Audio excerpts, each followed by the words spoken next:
I want to start by saying how much I appreciated Ilhan Omar, a representative from Minnesota, who herself is a refugee from Somalia. And she got together with the Veterans for Peace. And they said, look, there cannot be a no-fly zone over Ukraine because it could so quickly escalate into something far more dangerous, perhaps even a nuclear exchange. And Ilhan Omar pressing for an immediate ceasefire, for meaningful negotiations, and I would add to that myself, an embargo on any weapons from any country going into Ukraine. She said we have to practice foresight and courage, and then she said humility.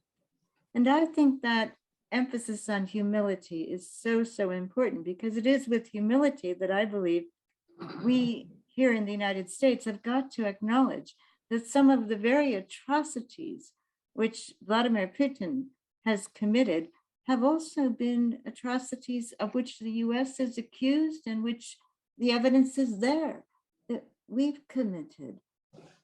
Frank mentioned Iraq, and I was at the bedsides of many children who were among the hundreds and thousands of children who died because of the United States imposed economic sanctions against Iraq.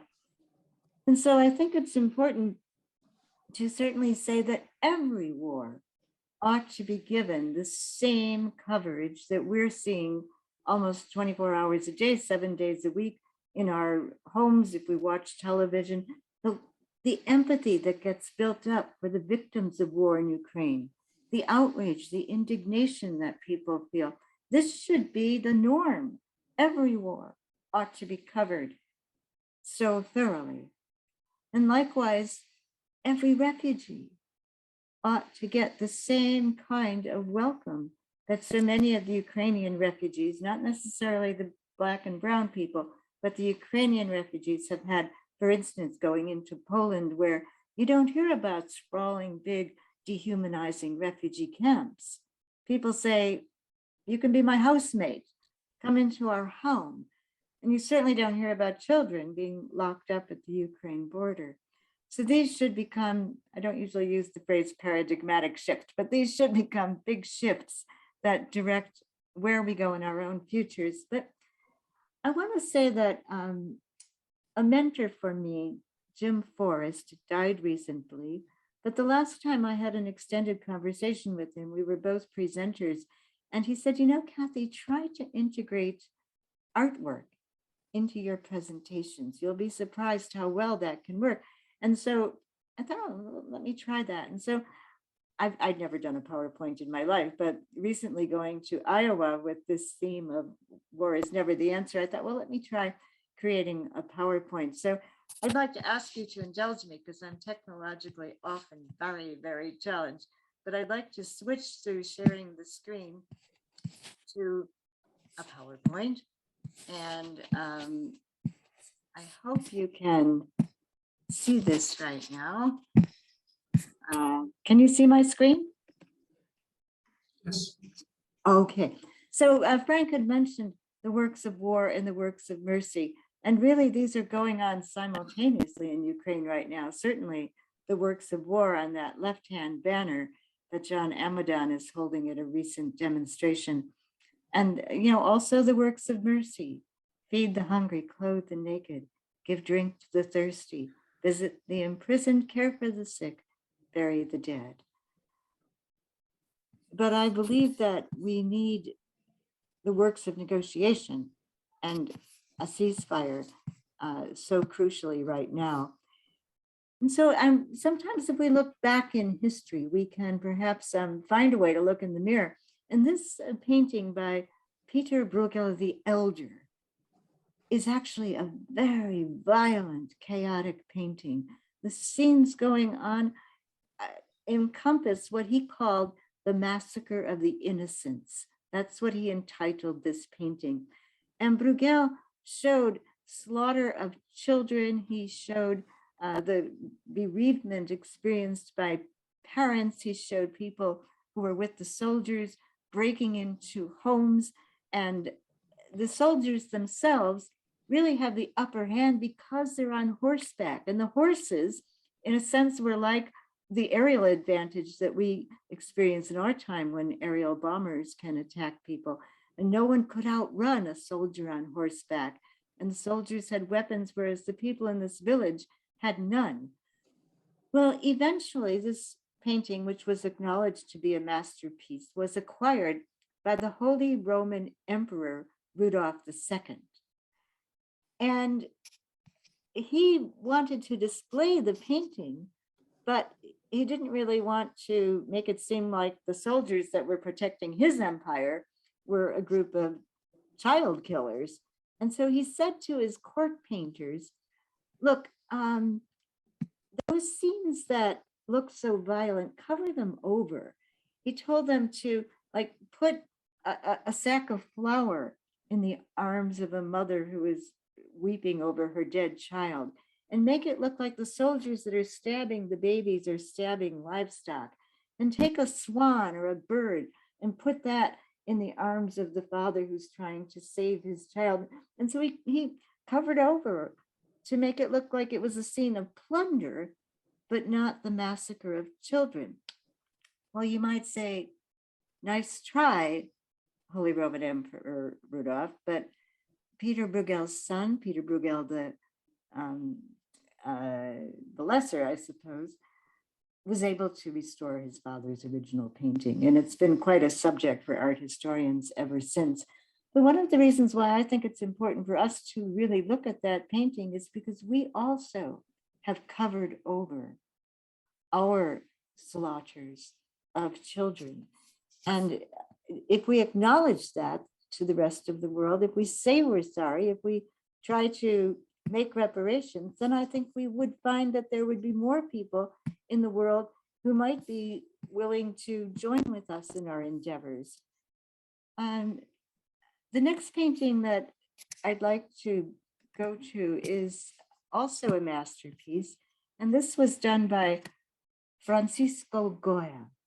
And it's a very unusual painting because in Spain at that time, generally when military people were being depicted, they were depicted as nobility.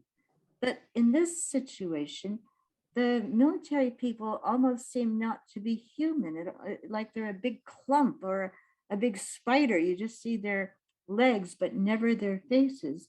And the face that's bathed in light is that of a man who's about to be executed by this military. And for Catholic Spain, it may have seemed that he almost was in a crucifixion pose. Well, this was called the 3rd of May, 1808. And on the 2nd of May, 1808, Napoleonic troops had come into Madrid, and there was a rebellion, an uprising, and it was immediately defeated. And those who were not killed were rounded up, but so were many other people, and they were lined up against the hillside, and they were all slaughtered. And so Francisco Goya drew this painting, obviously wanting to draw sympathies to the people like the man whose face we now see. Well, I want to go much further forward in history now and look at the face of a young Afghan girl who was a refugee in Pakistan. And this young girl is an orphan. Her parents were killed by a United States drone strike. And when they were killed by the drone strike, it's the case that the drone operators have a military parlance in which they talk about the person killed as bug splat, because after the person is dead, the drone operator only sees a kind of a pool of the radiation reflected by the blood on the ground, and it looks a little bit like a crushed bug. And in military parlance, those who escape and run away would be called squirters. Well, a group of artists in 2014 decided that they would install as a permanent exhibition this little girl's face, so that any aircraft flying over the Khyber Pakhtunkhwa area would see not a dot on the ground, but the child's face. And they entitled, it was a collective of artists, they entitled their work, Not a Bug Splat. And I think that was a very important exhibition that they made. And I also want to show you the photo from which her face was cropped. And this is a photo of the little girl with two of her siblings, and they were collecting fragments of the bomb that had killed their parents. The next photo is of my friend Wafa Bailal. He's from Iraq. And when I first met him, he was in New Mexico, actually, and he was just arrived in the United States after being in a Saudi refugee camp for 3 years, a very exhausting 3 years for him. He was a young artist in Iraq, and he realized he needed to flee from Saddam Hussein's regime. So he was in New Mexico, and then he came to Chicago, and I got to know him again. And he was actually a young professor at the Art Institute in Chicago. And he decided to undertake a very unusual project. He rented a gallery in Chicago, and he put a paint gun in the gallery, and he installed himself behind a plexiglass shield, and he made it possible for anyone anywhere in the world to aim that paint gun at him as an Iraqi and shoot a yellow pellet of paint. And the reason he did this was because in 2004, his brother, named Haj, had been killed in Baghdad. The brother was at a checkpoint, and an innocent person, but a US airstrike killed him. And so Wafa Bailal wanted to clarify how vulnerable people all across Iraq were. So he made himself vulnerable to anybody who wanted to shoot him. He later wrote a book about it called Shoot an Iraqi. And 60,000 people over the course of a month tried to shoot this young man, Wafa Bailal, with the yellow paint pellets. The back wall of the gallery was dripping in yellow rancid paint. And there were some people who could swerve the paint gun in another direction so that they'd miss him. And there were many people who did write messages of condolence. Well, after that project, I thought, Wafa, you've done enough. And not so. He went on to New York, where he's now a professor of art at the Tisch Gallery, School of Art, rather, at New York University. And when he arrived there, he did a new project called And Counting. And he asked a tattoo artist to tattoo on his back, in a representation of the map of Iraq in Arabic, all of the cities in Iraq. And then as the woman in the background and other colleagues read from the 90,000 names of people killed in Iraq because of the shock and awe bombing, the 2003 war that the United States initiated, the tattoo artist entered a red dot for every single person killed. And those who were US military were marked by red dots that could be seen. But the Iraqis, as a symbol of their relative invisibility, were marked by red dots that could only be seen under an infrared light. And so by the time 25,000 names had been read and red dots had been tattooed on Wafa Bailal's back, there was no more space. And I see Wafa Bailal as someone who literally carries on his back, in his being, a remembrance, a commemoration of those who've been killed. And I think that has been so very, very important.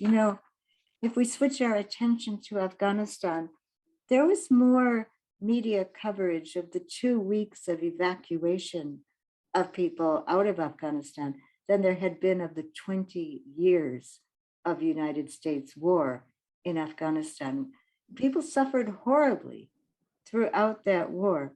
And when the United States negotiated a troop withdrawal, it seems to me that the attitude of the United States generals and admirals was not one that would bespeak studying what happened, what were the consequences, what did we do wrong, how could we alter these patterns, but rather they were off and running, ready to market and sell to the US people the next war. It seems to me that the United States military was very intent on building up enmity toward China and readiness for more and more weapons to use against China. We couldn't have known immediately after August, during that evacuation of people from Afghanistan, that the next war would be in Ukraine. But it's very important, I think, to see how ready the United States was to build up artificial intelligence weaponry, drone weaponry, so that the United States could get an upper hand in a war with China. And they kept on doing war games, but they said themselves, after every war game, the Chinese always came out ahead. And so one admiral, his name is Charles Richard, actually said that in the event of a military entanglement with China, recourse to nuclear weapons would become not a possibility, but a probability. Now, this is alarming. It's crossing the nuclear threshold. And we're seeing in Ukraine today also this terrible existential threat that there could be a crossing of the nuclear threshold. And so I think it's very important to reckon with the idea that one of the ways to stop a next war is to tell the truth about this war. And I would like to go back in history to August 29th, when a very terrible truth happened that I think must be told. I think you would recall that on August 26th, there was a hideous bombing at the Hamid Karzai International Airport, and 13 United States military members were killed in Kabul at that airport. Over 170 Afghans were killed. And President Biden said, "We will hunt you down. We will never forgive you. We will find you. We will kill you." Now, I want to tell you the story of a man named Zemarai Ahmed. And Zemarai Ahmadi was viewed by many to be really a pretty fortunate guy. He worked for a United States non-governmental organization based in California. It was called Nutrition Education International. And his work was very good work. He'd go around to refugee camps and distribute food and enable soup kitchens and teach people about better nutritional habits. And he also had the company car. And I can tell you, I guess I went to Afghanistan about 27 times, but I feel like I know Afghanistan through a keyhole because I only went to one neighborhood. I always went to that same neighborhood. And I can tell you, in all of those trips, I knew one person who actually owned a car. Well, Zemarai Ahmadi didn't own the car, but he could drive this car. And so he was always doing errands for people. But on August 29th, he believed it was his last day in Kabul because he was also fortunate to have a visa for himself and his immediate family to go to the United States. Their bags were packed. So on that last day, Zemarai Ahmadi was doing tasks. He had gone to pick up a computer that his boss had forgotten and left at home. So he goes to his boss's house, and then he went to drop off a colleague and then to pick up another colleague. And his wife had said, pick up water. There was a terrible drought in Kabul.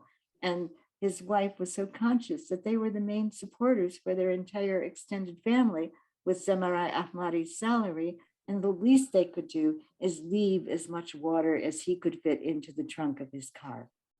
So he had loaded the water into the trunk of the car. He was headed home. And in the Ahmadi family, they had a lovely tradition. When Dad would drive that white Toyota Corolla car into the driveway, he'd get out, all the kids would come spilling out, and one of the kids would be allowed to park the car. Well, what he couldn't know is that on that day that was his last day in Kabul, he had been followed for 8 hours by a United States drone operating team. And they call it confirmation bias. They kept confirming their own bias that Zemarai Ahmadi was a terrorist. When he went to his boss's home, they mistook that for an Islamic State in the Khorasan province safe house. And then, because he was driving a white Toyota Corolla, they presumed that makes it even more likely that he's a terrorist. Well, there are thousands of white Toyota Corollas all over Kabul, but the suicide bomber at the Hamid Karzai airport was believed to have driven that kind of car and to have carried a sort of a computer case, which Zemarai Ahmadi was carrying because he was picking up his boss's computer.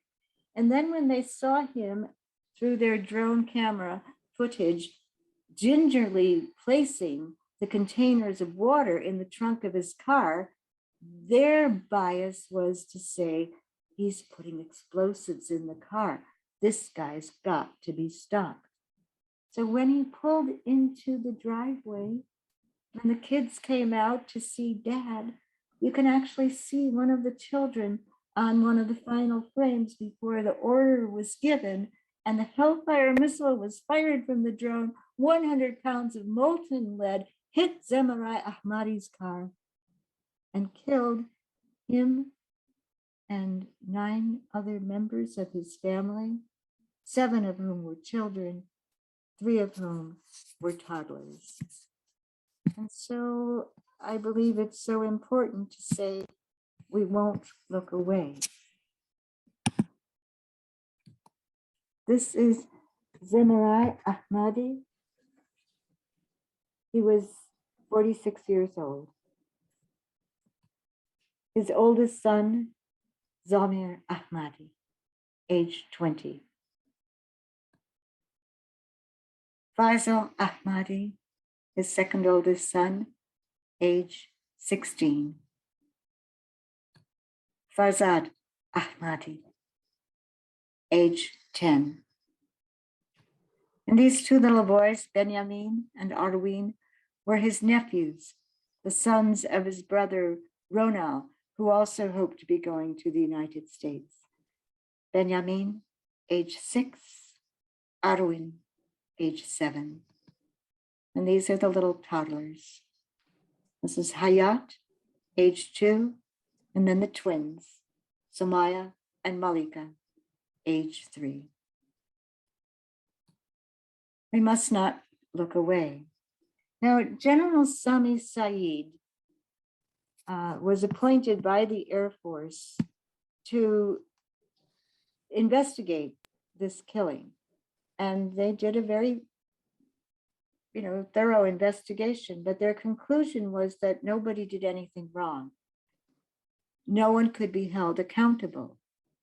And what General Sami Saeed said was that you had to understand the context. You had to understand the context of what had happened at the Hamid Karzai International Airport and the need to stop a next terrorist attack. And I would grant that that context was very, very important, but I think to really understand the drone killings that the United States engages in, it's necessary to kind of take some steps back and to understand the wider context in which what happened to the Ahmadi family was unusual because the international media was there to cover it. But otherwise, it was actually routine. And I just see in the chat that those photos that I just wanted to show weren't visible. Is that correct? Can I ask, were you able to see those photos? Yes. Yes. Okay, so to Sue, I'm really sorry that you weren't able to see them, but I'll just go then back to share screen. And to understand that wider context, I believe it's important to listen to this man. Can you see that screen now that shows his picture? Yes. Thank you. So it's been superimposed on a building in Washington, D.C., and underneath it says, "Pardon Daniel Hale. And Daniel Hale was somebody who worked as an analyst for the Air Force, and it was his job to target people who would be high value targets and would be killed. And later he worked for a military contractor doing the same work. And so because of that work, he was able to see that between January 2012 and February 2013, according to a US government document, the airstrikes had killed more than 200 Afghans, but then they realized that only 35 of them were the intended targets. And he realized that nearly 90% of the people killed in these airstrikes were not the intended targets. There was either faulty intelligence on the ground or the drone analysts didn't get it right. And so he took that government document and he took it outside of the place where he was working, and he gave it to journalist Jeremy Scahill. And Jeremy wrote something called the Drone Papers and exposed this terrible track record, if you will. And immediately after the Drone Papers were published, Daniel Hale's apartment was raided, and he was charged ultimately with so many charges that if he didn't plead guilty to one of them, he really might have spent 50 years in jail. So he pled guilty, and when he was sentenced, July 27th of 2021, he said to the judge, "Your Honor, yes, I stole a piece of paper. I couldn't do otherwise because I could no longer continue to steal what was not mine to take, the lives of innocent people." Now, I believe Daniel Hale's sentence should be commuted, and I ask you please to stay in touch with the organization Stand with Daniel Hale or bankillerdrones.org and think about ways that we could hopefully thank Daniel Hale rather than see him spend 4 years in prison. He was sentenced to 4 years and he's in the Marion Penitentiary. I think that Daniel Hale was representing the appropriate response to war.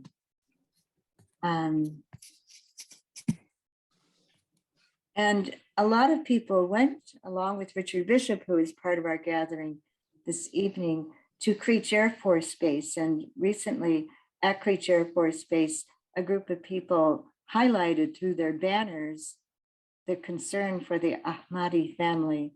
And they also held up silhouettes of the family members. And then they took those silhouettes and they took over the road because they didn't want people to, if you will, look away. And this is a painting by my friend Sally Latch. And I think this also represents the appropriate response to war, the carnage, the destruction, the devastation, the bloodshed, the bereavement, the orphaning. And the mother, so outraged, is holding a lifeless child. But in a way, I think she's stronger than the warplanes dropping the bombs in the distance. And yet, the major corporations don't express outrage.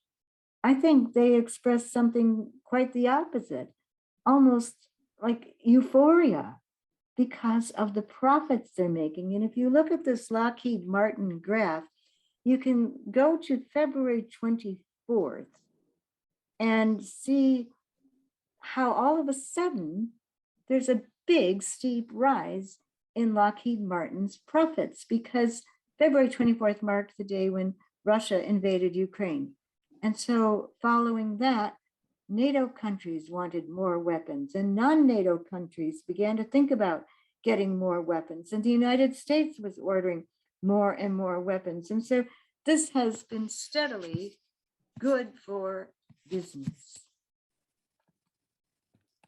And if you go to Raytheon United Technologies, if you go to Northrop Grumman, you'll see the same thing. And that's why this week there's a big push to do demonstrations at Lockheed Martin. And there's a group called the War Industries Resistance Network that is also planning daily demonstrations so that we can start to demand divestment from these companies and a moratorium on their hideous weapon sales. Raytheon Technologies United has just an extraordinary upward curve representing their profits as of April 18th. And I think it's really crucial then, as we look at our own weapons, to ask, well, what does the world look like, for instance, to China? And this slide shows you, with the imposition of American flags on a map of the world, the many, many, many US bases all over the world.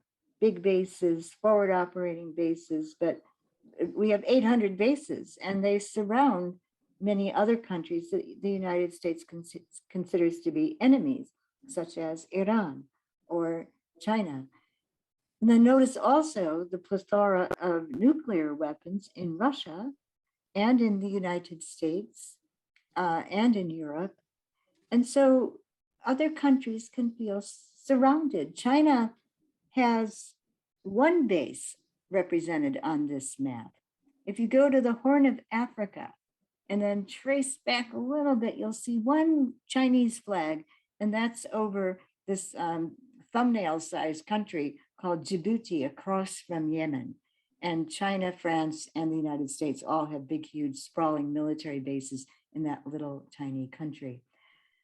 Well, I don't want at all to pretend that China doesn't have military aspirations, or that it's not rapidly accelerating its abilities to kill people with its weapons, or that they're not aiming to become a major world hegemon. And, you know, the United States may very well find that it's no longer the #1 hegemon in the world in the future. But none of us stand a chance of survival, not China, not Russia, not the United States, if we all don't collaborate to figure out how to deal with climate catastrophe. You know, it's estimated that even if China in 2035 becomes the #1 hegemon, by 2050, Shanghai would be underwater, and that vast northern desert would be so arid, people wouldn't be able to go outside unprotected. So all of us have got to pool our resources, work in common to deal with the greatest threats we all face, the threat of climate catastrophe, of more pandemics, and of nuclear weapon proliferation. You know, Pope Francis went to visit with the United States Congress, and he asked the US Congress, why would anyone give weapons to a country at war? And then he answered his own question. He said, the answer is simple. The answer is money. And he said, the money, it is drenched in blood. So these are the beautiful words that are inscribed on the wall across from the United Nations. When shall come the day when they shall beat their swords into plowshares and their spears into pruning hooks? Nation shall not lift up the sword against nation, neither shall they learn the ways of war any longer. From the book of Isaiah. But my friends, I'm afraid that we're going to melt our proverbial swords into drones. And so we have a tremendous amount of work to do. And I want to go back to that theme of acknowledging our own wrongdoings as being essential. And for this, I'm thinking about the Doctors Without Borders hospital in Afghanistan, in the province of Kunduz. It was the only hospital for miles and miles and miles, and it served many people. And the United States, in October of 2015, with the C-140 transport carrier, a huge plane with Beaufort cannons and Gatling guns mounted on it, attacked this hospital. And as soon as the attack began, people inside the hospital said, you're attacking the hospital. They got the message to the United Nations, to NATO, to the United States military. But the United States military circled back, and for an hour and a half, in 15-minute intervals, it continued to attack the emergency room and the intensive care unit. I happened to interview a young boy who was a survivor. His name was Khalid Ahmed. And when he found out I was from the United States, he asked me, why would your people do this to us? He was a pharmacy intern. He said, we were only trying to help people. So this is the president of Doctors Without Borders, Joanne Liu, who went to that hospital to offer her condolences.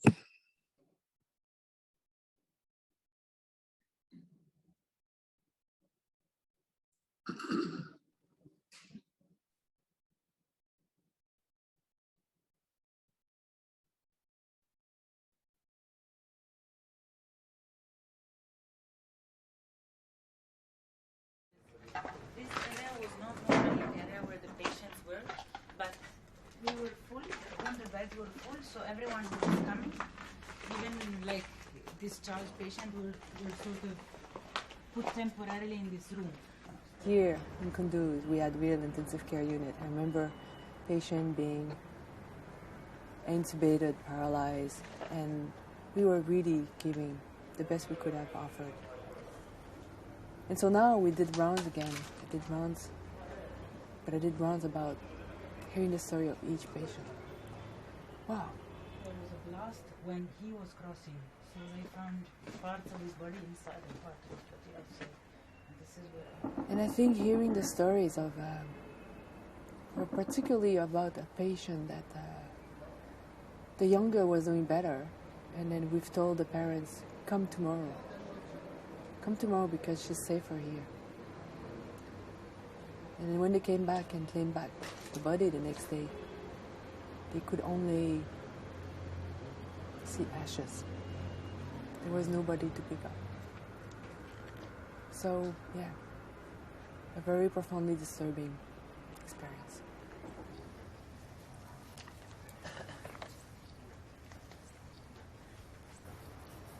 In memory of Abdul Masoud, Abdul Nasir, Abdul Salam. We had this, I would say, unique and very overwhelming emotional moment to bring our word of sympathy from across the movement to the families of our staff who lost their life. And you, the families left to mourn. So after the ceremony, we had a moment with the family to discuss with them in a more personal way. So it was a very intense moment. They shared their, I would say, their sorrow, but as well their anger and their question.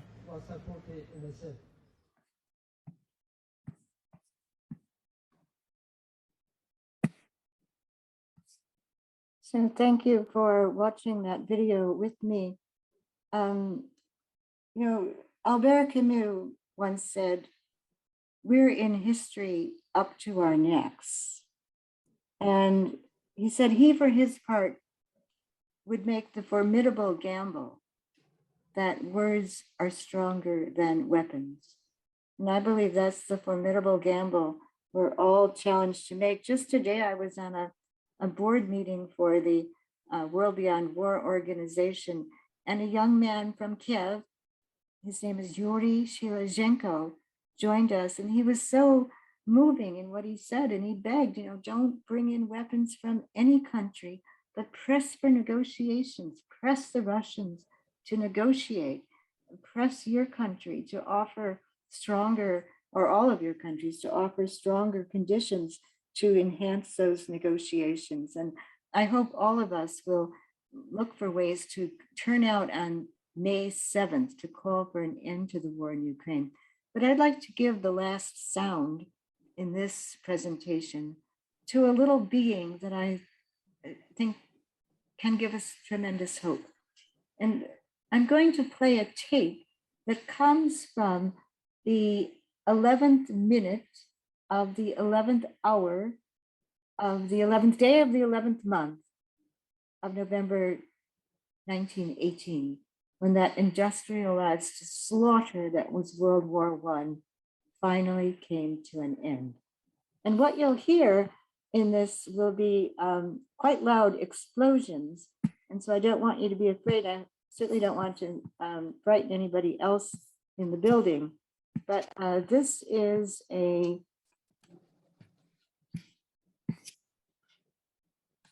sorry, I need to get out of this YouTube.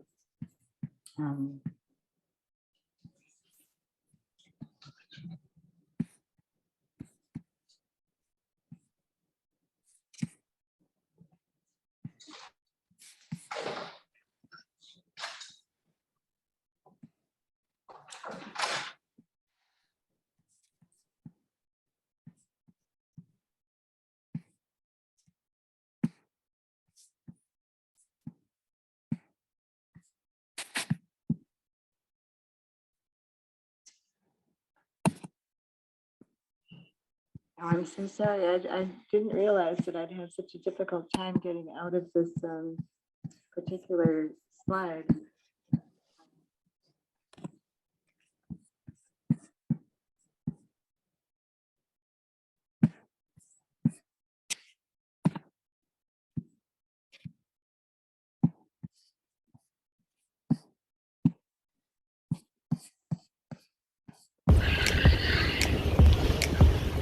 Yeah, this is.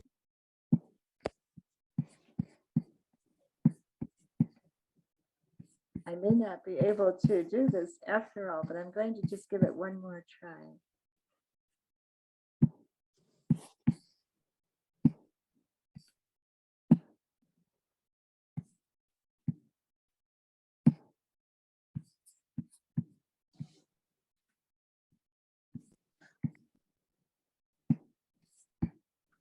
Where the patients were, but we were full. The beds Oh, were I'm full, so sorry. everyone who was coming, Trying to work. even So instead, I'll tell you what the slide was that I so much wanted to share with you.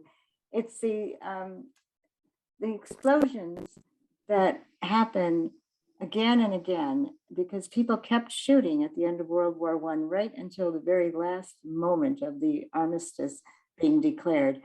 And then you hear an eerie silence. And then following that, you hear a bird song. And so I wanted to end with that bird song. So thank you very much for your kind attention. And I'll certainly look forward to any of your comments or thoughts or ideas. I see one hand up already. So Frank, can you turn us over to being able to unmute and people can make comments and ask questions? I don't see the raised hand, but on my screen. Oh, well, I see a hand for JD Blaha.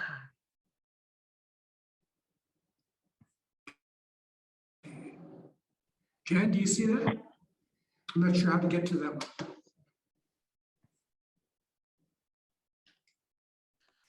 I see it and excuse me, I see it and I'm trying to unmute, or I'm asking them to unmute. Maybe they can unmute themselves. I'm not, wish I was better at this.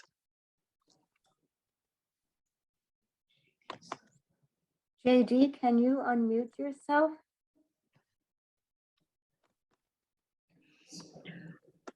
I'm wondering, Frank, if we want to unmute the whole group, Yes, and that would let's- allow a much smoother process. Let's do that.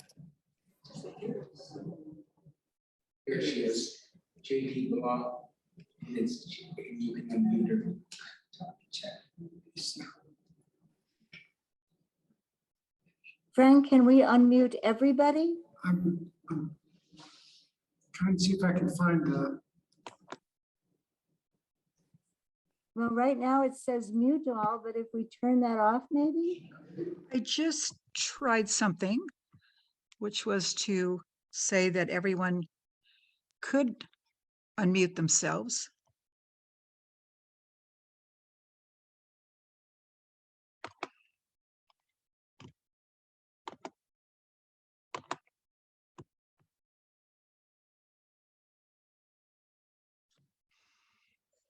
This will be a very short Q&A. Forgive my bad Okay. grammar. You've done it. You've done it. People are now can unmute. Excellent. Okay, Perfect. this is Liz Paul here in Boise, Idaho. Thank you so much, Kathy. We remember with great fondness when you were here many years ago. And thank you so much this evening for giving such a nice presentation. And Kathy, don't forget to unmute yourself. Okay, thank you. Perfect. JD, we would love to hear your question. Can you unmute yourself? Maybe not. Okay. Well, if there are any other questions, comments, I'd be very happy to hear them. Yes, Kathy, can you hear me okay? Who are you? Oh. Yes, is that Starshine? Starshine was there, but Will Boland was trying to speak. Go ahead, Will, just see if he picks you up. Kathy, this is first in a series of presentations what we're doing in Helena, Montana here. With the war in Ukraine raging and so many American weapons going in there, with your experience, what would you recommend to us to continue the struggle here since we've only just begun? Let's say the next 2 or 3 months, how should we proceed? Well, respectfully, I think it's an important time to contact your elected representatives and tell them that you favor negotiation, that you don't want to see more weapons go into Ukraine because you fear that those weapons are going to end up decimating the country. And, the United States, if it doesn't engage in more meaningful negotiation, continues the terrible risk of even an escalation toward nuclear war. And so I think an immediate ceasefire, meaningful negotiation where the United States makes it very clear what kinds of carrots would be offered, what kinds of incentives, like an off-ramp, would be offered if Russia goes along with an immediate ceasefire. And then also, when you negotiate, you can't determine that your opponent doesn't have any security needs. Even if you find your opponent deplorable, in negotiation, you have to try to see, well, what are the security needs of the other side? And I don't think the United States media has shown much interest in negotiations. And that often means that a lot of people watching the media don't really see much interest or possibility in negotiations. So I think it's an important time to call the elected representatives and say, this is what we want. And I also think May 7th could be a very important day. The world came closer than ever before to stopping a war before it started, when millions turned out to protest the war against Iraq in 2003. So let's hope for another outpouring of people saying, we want this war to end. I myself believe that every country should be embargoed from sending weapons to Ukraine, and that the United Nations should be called upon to set up such an embargo and give it teeth, more or less. And I will say one other thing, which maybe you better not say any further than here. It's my belief, but I know it would be massively unpopular. But I think the idea of picking up a gun and killing another person over the issue of where a border is drawn or which politician has their hand in your pocket is never a wise idea. I think the most important ethical question we all face is, how can we learn to live together without killing one another? How can we learn to live together without killing one another? Amen. Thank you. Kathy, I could read the question from JD in Budapest. He says Oh, he yes, can't speak, but let me read it for him. Thank you. Says it's 3 a.m. there in Budapest. He said he met you some time ago in Ireland. And he says, I ask, how can we simultaneously seek peace and an end to war, while Ukrainians need weapons to survive as a people and as a sovereign state. How can we seek this even when we do not like many of the politics of the people who are presently under attack? I think this is not the first time you have faced this kind of question, but it seems harder for many Americans today in regard to Russia's illegal occupation of Ukraine. JD, I don't want to sound heartless in terms of the people who are suffering right now in Ukraine. They're suffering miserably. But I don't myself believe that the greatest protection for people in Ukraine is to keep sending weapons so that the war will be prolonged and exacerbated. I think the greatest protection would be to bring about a negotiated ceasefire as soon as possible. And you know, I don't know what's happening in the back channels. Are people pressuring President Xi of China to lean in and press for peace and negotiation? I hope so. I don't know if possibly there are carrots being offered that would persuade Russia that they could save face and they could call an end to this horrid bombing, the ghastly killing. But I think that, for instance, you know, the United States could bolster the Treaty for the Prevention of Nuclear War and say, we are now going to work toward nuclear disarmament because we see how dangerous, how very terribly dangerous this situation is. The United States could join the International Criminal Court, we haven't done so, and say we would uphold reliance on the International Criminal Court to condemn and to prosecute war crimes. The United States could say to Russia that sanctions will be lifted if Russia begins to pull out its troops and stop its bombings. But, you know, there has to be some kind of meaningful negotiation enacted. Otherwise, you know, I sometimes wonder if the United States is really looking forward to a weakened Russia that could no longer be a hegemonic partner with China, and it might give the United States a better chance for an upper hand in future conflict with China. So, you know, there are many countries all throughout the world that don't support the United States in this struggle.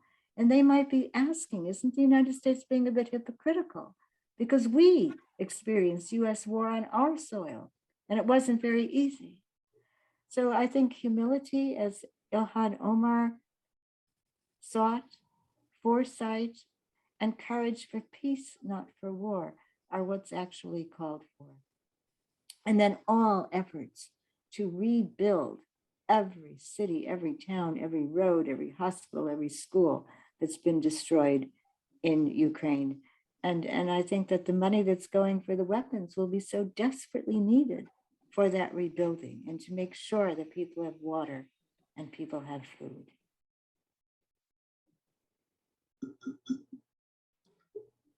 Kathy, this is Frank. Terry Pritchett from Peace Action. Terry, can you go ahead? Yes, can you hear me? This is Terry Pritchett. Greetings Yes. from Peace Action of Michigan. Yes, we Thank can hear you for the presentation tonight. Do you honestly believe that Putin has any interest in meaningful negotiations or any suggestions on how we might get him to that point? Well, I honestly believe that Putin would like to grab more land, and that this had everything to do with restoring land that he believed was rightfully his. I also believe that he felt that he was betrayed, or certainly Gorbachev had been betrayed in the kind of ripping up of the anti-ballistic missile treaty and the encroachment of NATO increasingly to include other countries, which they had promised they wouldn't do. I would not feel high trust in Putin, particularly after he has censored information in his own country and bludgeoned and brutalized so many people. And, I would also say that it's true that because of this war, people in places like Yemen are going to starve because they won't get the grains that they need. The United States has placed sanctions against Russia, and the Ukrainian crops most likely won't be planted. And 38% of Yemen's food came from the combined production of grains in Russia, well, also fertilizers, but Russia and Ukraine. There's plenty of blame to lay at the door of Vladimir Putin. But I believe that if there's going to be any hope for an end to this bloodletting, it's going to have to come through negotiations. And it could be that there would be a much greater chance for negotiation if he could somehow present himself as somebody who knew when to stop. It could be that if there was a kind of an off-ramp created for him to diplomatically begin to say, okay, we're going to stop the bombing. It may be that some of the territory would have to be ceded to Russia. But again, I don't believe that where borders are drawn is a rightful cause for bloodletting and killing and destruction and bombing and killing. Thank you. Thank you, Terry. I see Tim's hand up. Hi, Kathy. It's good to see you. Well, hello, Tim. Good to see you. Yeah, so I'm Tim Doran. I am not affiliated with the Peace Group formally right now, just everybody knows, but I'm living in Evanston. I'm going to try to phrase this in a way that, such a way that it could be a question that could be answered. I take Putin at his word as far as fundamental motivations for invading Ukraine. I'm not saying it's the complete, that's his complete story, but his stated goal of reuniting Russian speakers, I think that's not a complete lie and it's not the complete truth. And I say that just based on history of Europe, reading Hannah Arendt and her exploration of the causes of authoritarianism and resting in nationalist ethnic nation states. And you can just see this kind of thinking and motivation throughout the world, with the rise of extreme right. See that in France. We're seeing that with pushback against immigrants. Seeing that with Trump and the autocratic movement within the United States. So my question is, given these deeper motivations, which by the way are often aligned with conservative religions, such as the Russian Orthodox Church is totally aligned with the Soviet, with Putin, much like what we are seeing within the United States regarding evangelical movement and conservative elements of the Catholic Church, Roman Catholic Church, for example.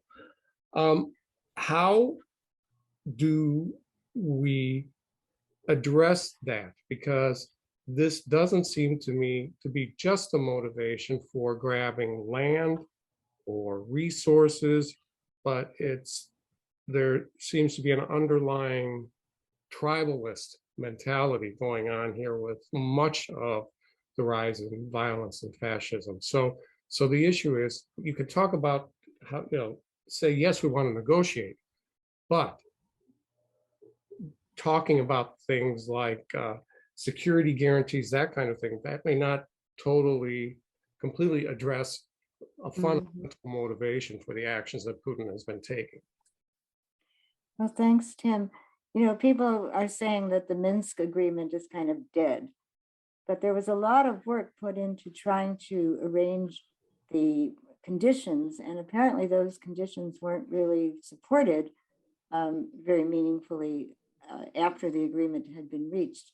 But, would a referendum be a possibility? There's so much violence and so much bitterness that will be residual now, especially after this warfare and so many mercenary groups that are highly armed.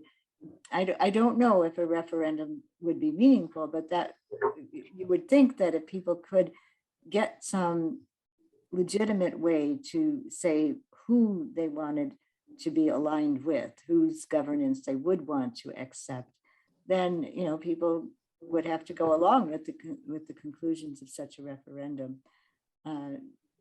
There are some extremely capable, brilliant negotiators in our world today who are seasoned at this kind of thing.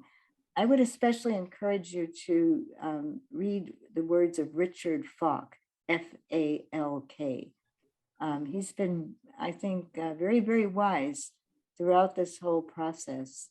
And he is one of the ones who is calling for an embargo on any further weapons going into the region.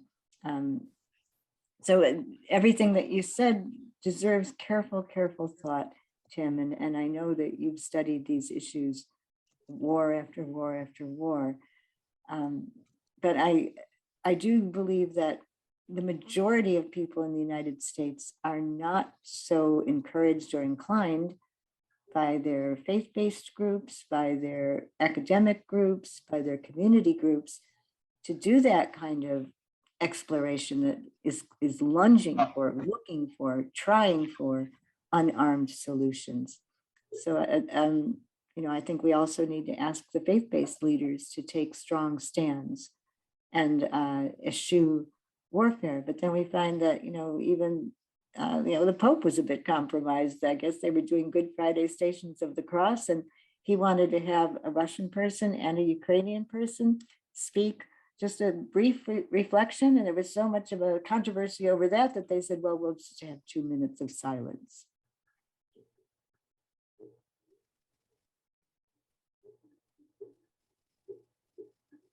I have a question about something that I read yesterday by Noam Chomsky, who was interviewed by a fellow in, I believe it was Truthout.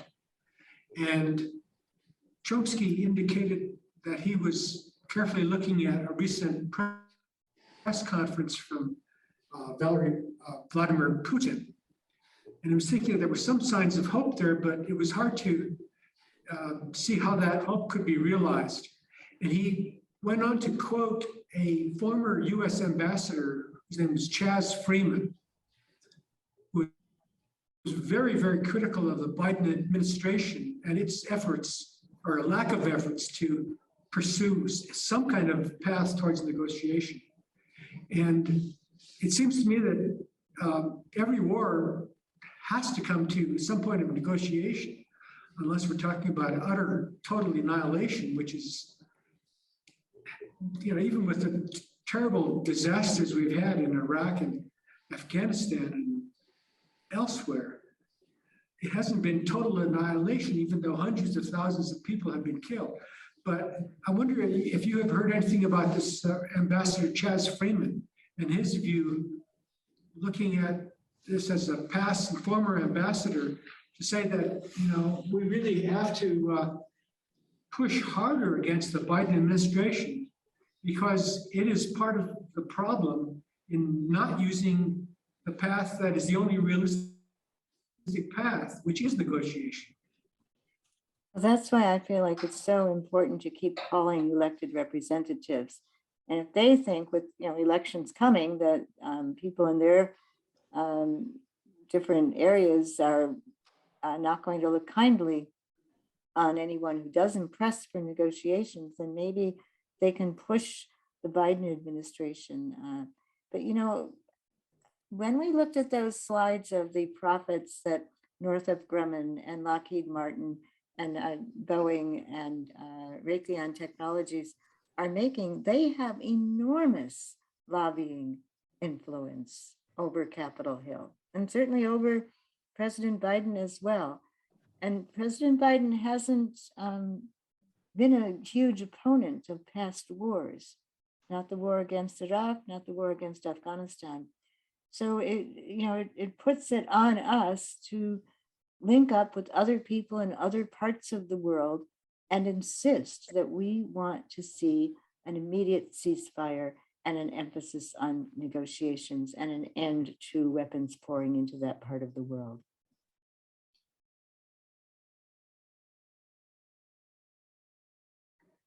Could I ask? Oh, sorry. No, go ahead, Jen. It's a little bit on and broader topic.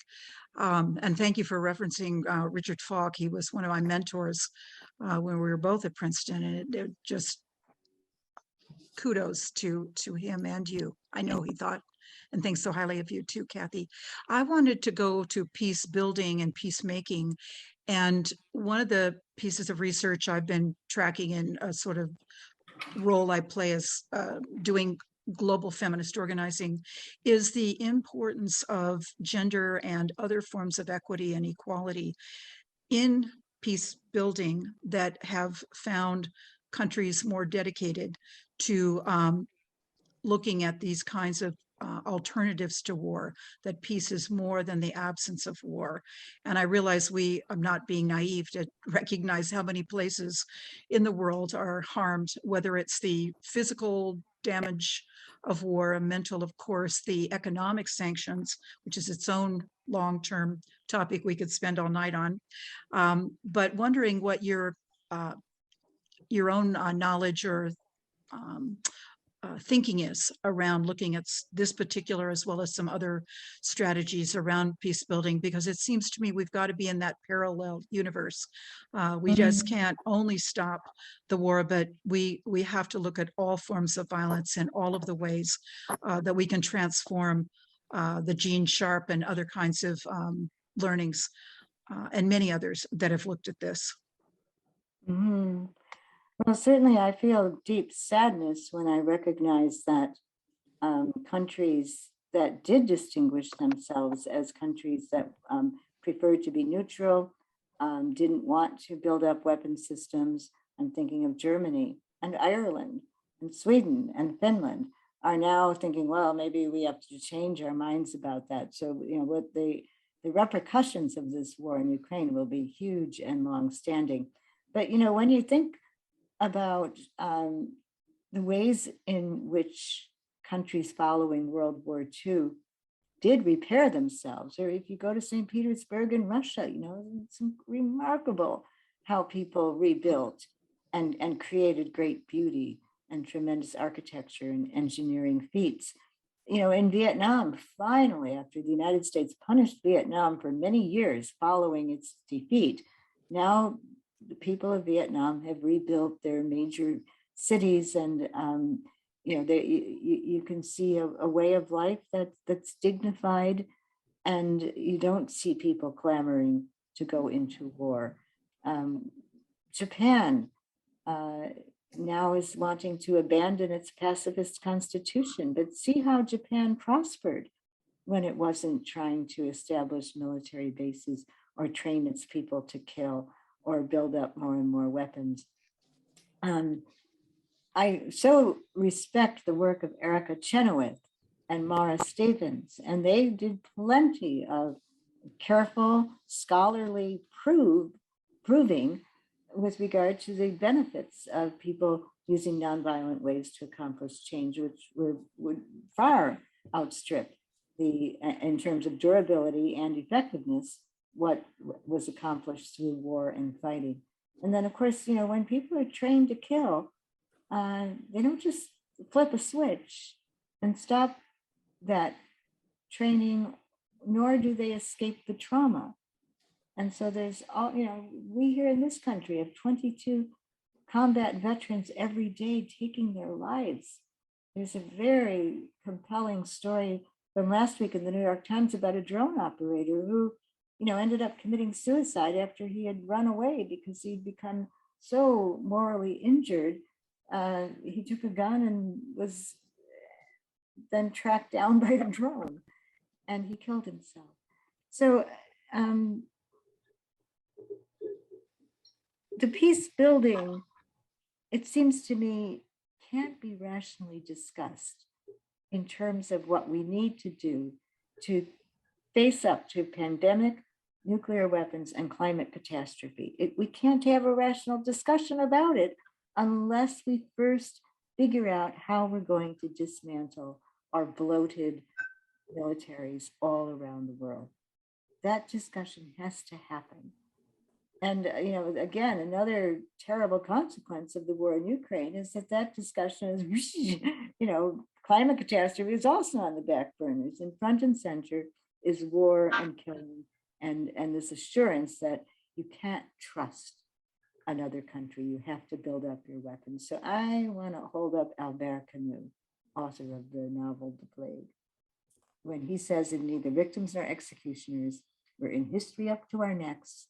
I, for my part, will make the formidable gamble that words are stronger than weapons." And I would just add one more example for your future use, and that is the countries you named who have been pushed to go back to providing weapons are the leaders of the feminist foreign policy movement globally.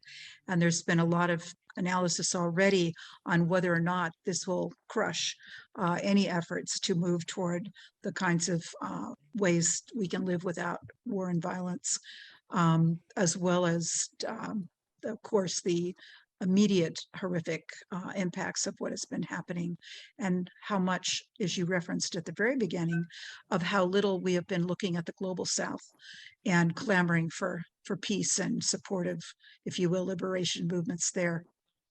Mm-hmm. Thank you. And also, I so admire people in Germany, for instance, that are trying not to go along with this rush toward rearmament or importing drones. And I also want to say that, when people say, well, we'll get drones over there, these drones, the bigger ones, are very sophisticated systems, and you can't get a drone operative to attack the Russians from Ukraine without having 100 other well-trained personnel. So either the Ukrainians go over to a US base and get that training, or the US special operators covertly enter. And then you give Russia the reason to say, well, you've upped the ante. Well, they will if they go for this drone warfare. Drones and American troops.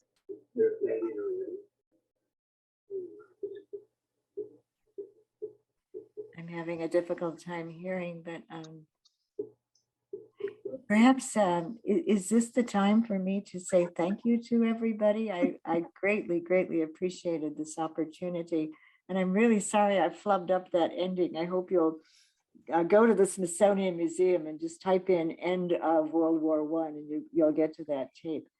But Frank, you were wonderful to think of doing this, and I surely hope everybody will regather to hear Mazen Kumsia and then Allison Weir. Thank you for this series, and to all of you who came out in person and came online. I'm most grateful, and I really want to wish each of you the very best. Thank you. Thank you so much, Kathy. Thanks, Kathy. Thank you. Thank you. We're all very careful about not dropping into despair, Kathy, but when we hear you working all these years, not giving up, and of thinking with Camus that perhaps words can be more powerful than weapons. It seems that a lot of the words that we're hearing are weapons today. I mean, watching the regular news, seems like you're watching the cheerleaders for war. But when you come into our presence, we, even in the start time, we see that you're leading us to a deeper awareness and recognition that these things that most people have never heard about are things that we still need to keep on learning about and keep on trying to bring to people's awareness so that we can move away from this current dark time of madness. Thank you, Frank. So next time. Is there anyone else who wants to say anything before we call this meeting to an end? She wants to go. Okay. Be sure to contact your Congress people. Absolutely. Be sure to ask every candidate where they stand, because they are all wanting your vote between now and June 7th on the primary. We have power. Let's use it. All right, All Jen. right. Thank you, Jan, Kathy, and everyone who is part of this beautiful gathering of people who care about peace. Thank you, Frank. Thanks, Kathy. Right. Bye.